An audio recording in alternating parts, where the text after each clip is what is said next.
उधर उत्तर प्रदेश में railway group D की भर्ती परीक्षा का पेपर लीक होने के मामले में 2 विधायकों के खिलाफ गैर जमानती वारंट जारी हुआ है।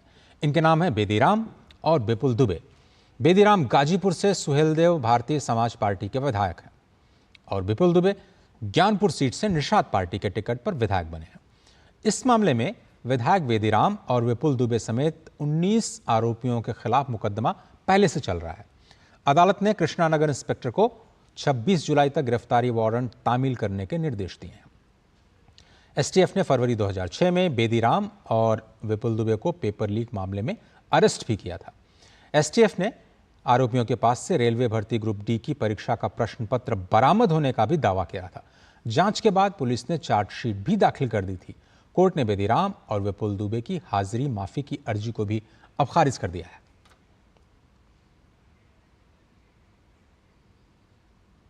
लखनऊ से रामेंद्र जुड़ रहे हैं इस पूरे मामले पर।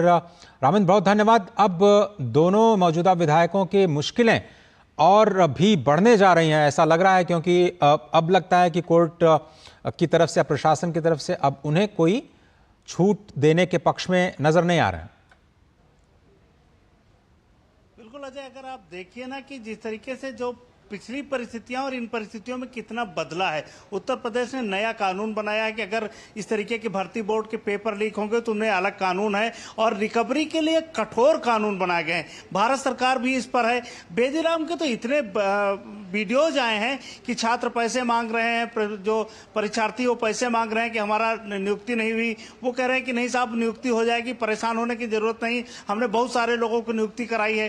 तो ये जो नई चुनौतियां हैं, जिस तरीके से ये जेल जाएंगे, क्योंकि एनबीडब्ल्यू वारंट है और तामीली के लिए कह दिया गया है, तो जो कोर्ट का निर्देश है वो शासन की मंशा और जो कार्रवाई है, जो प्रक्रिया कानूनन चलती है, जिस तरह पैरवी की जाती है, उस सब का नतीजा है। और ये दोनों विधायकों के खिलाफ नोटिस जो जारी गई है एनबीडब्ल्यू, ये निश्चित रूप से गिरफ्तार किए जाएंगे और उसके बाद की कार्रवाई देखनी पड़ेगी। लेकिन जो केंद्र सरकार और राज्य सरकार का रुख है वो इस मामले में सख्त है कि परीक्षार्थियों के साथ कोई भी भेदभाव न हो और इस तरीके के जो नियुक्ति कराना है, पर्चे लीक कराना है, इन पर कठोरता से काम किया जाएगा। तो उम्मीद है की जानी चाहिए कि आगे की इनके रास्ते थोड़ा कठिन होंगे अजय।